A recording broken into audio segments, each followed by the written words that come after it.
Salut à tous, je m'appelle Peter Lumbemba, praticien dans l'art du savoir-être. J'espère que partout où vous vous trouvez, vous vous portez bien. Et s'il y a un ressenti qui vous dit le contraire, ça tombe bien. Nous allons explorer nos modes de fonctionnement à travers le sujet que nous allons aborder aujourd'hui.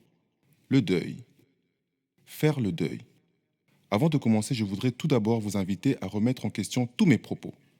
Le but n'étant pas de vous convaincre, mais de vous inviter à faire des recherches sur ce qui fait sens pour vous. La curiosité n'est-il pas vrai que grâce à elle, nous jouissions du confort et de l'inconfort de la technologie et des créativités de tout genre? Ce que je veux dire par là, c'est que pose-toi la question et non dire oui ou non par peur. Cette peur, oui, qui elle-même part d'une bonne intention. Deuil. Deuil provient du mot latin dolus, dolere, qui nous fait penser à douleur, affliction, sensation étrange de perte, de vide consciemment qu'inconsciemment, quand nous sommes face à une situation qui nous semble inconfortable. Et pendant ce temps, on souffre. Mais je vous invite à être attentif quelques instants. Ne vivons-nous pas la mort à chaque instant? Si n'est-ce le manque d'attention pour reconnaître ce qui est? Que je ne suis pas né avec cette forme physique, qu'il a fallu une mort certaine et une renaissance de cellules pour que nous puissions suivre notre cycle d'évolution. Il suffit d'observer la naissance, l'enfance, l'adolescence, l'âge adulte, la vieillesse et la mort, qu'on met bien sûr à la fin, que je pense qui est la parenthèse entre les mots qui le précèdent. J'ai choisi ce sujet parce que j'ai vécu, à mon sens, une sensation de douleur, de déchirure en ayant perdu ce qui me tenait à cœur. Vous savez, nous avons souvent tendance à ne pas être conscients quand nous allons bien, ce qui est notre état d'origine, mais quand la douleur, l'inconfort est présente, là on la reconnaît. Il se manifeste de façon différente. Je veux dire que chacun la vit à sa manière. Alors vous savez, comme dans l'eau, quand on y met de la résistance, on se noie de plus en plus. Et en atteignant peu à peu les profondeurs, je me questionnais. Au fil des recherches, j'ai appris que le corps a une mémoire, que cette mémoire qui est composée de beaucoup de conditionnements fait qu'on réagit d'une certaine façon quand une situation se présente. Je veux dire par là que toute forme de limitation a son origine très souvent dans le passé. Par exemple, quand je pleure, j'attire l'attention et on me donne ce que je veux. Ou je pense que j'existe quand les autres m'accordent de l'attention parce que, étant petit, les parents m'ont laissé croire que le monde tournait autour de moi en me donnant tout ce dont je voulais, par peur de ne pas être reconnu comme tel. Je me défends parce que c'était le seul moyen de me faire accepter dans un certain environnement. Il y a plusieurs événements qui peuvent justifier un comportement. Je veux dire que tout cela part d'une bonne intention, celui d'être. Mais on peut se rendre compte qu'à un certain moment, surtout quand on est face à une situation présente où ce système fait émerger des émotions gênantes, que ce mécanisme est devenu obsolète. Et il serait peut-être temps de faire une mise à jour. Ce qui est merveilleux dans tout ça, c'est que j'ai appris qu'un artiste sommeille en chacun de nous. Jusque-là, tu as cru que c'était un privilège réservé qu'à certains. Surtout, comment tout cela nous est présenté en ce moment. Je t'invite à y mettre de la conscience et tu remarqueras que tu possèdes en toi ce pouvoir créateur. Tout ce qui se passe dans ta vie, bon ou mauvaise, si on peut les décrire en polarité, tu les as choisis. Je vois déjà l'ego qui veut se défendre en se mettant dans la position de la victime, mais chose qui est sûre, on peut vous imposer des structures, ou que sais-je, vous avez toujours le choix. Ça prend parfois le temps que ça prend pour réaliser ce que nous sommes un peu comme le phénix qui renaît de ses cendres, à tout moment, plus profond et plus flamboyant. Donc le deuil a attiré mon attention. J'ai trouvé une similitude entre deuil et opportunité.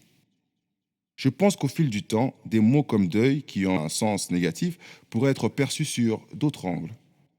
Je vous invite à observer ce qui se passe autour de nous, particulièrement la nature.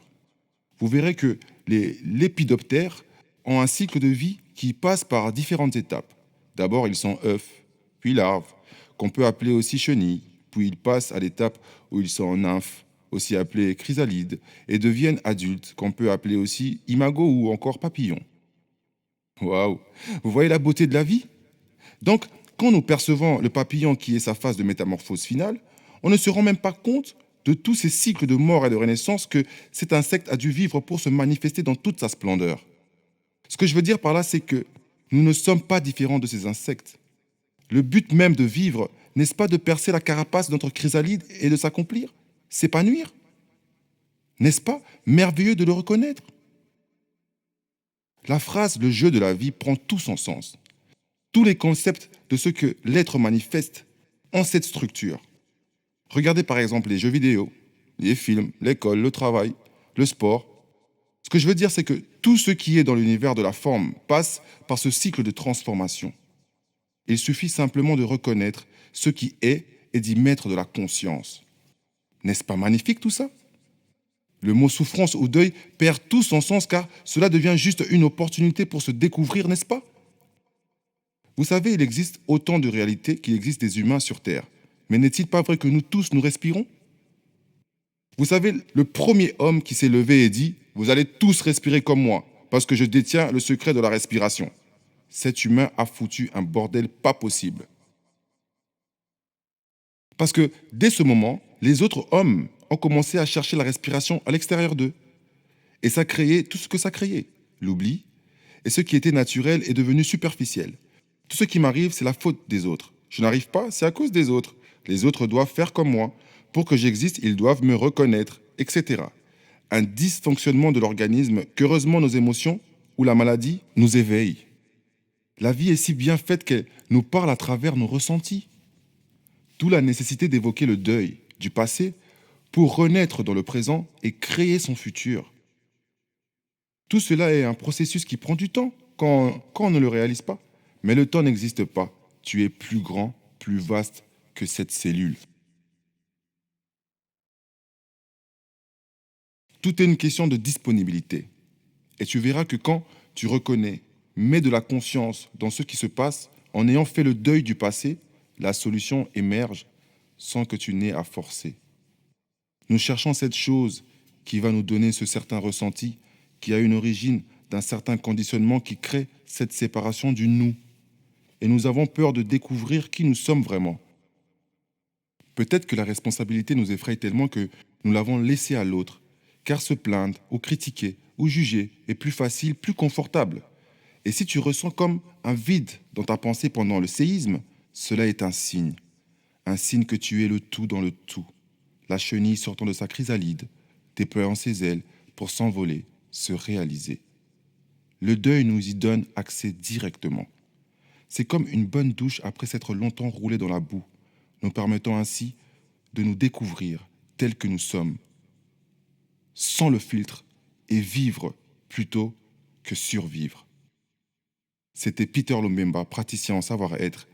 Je vous remercie pour votre attention et je vous souhaite le meilleur.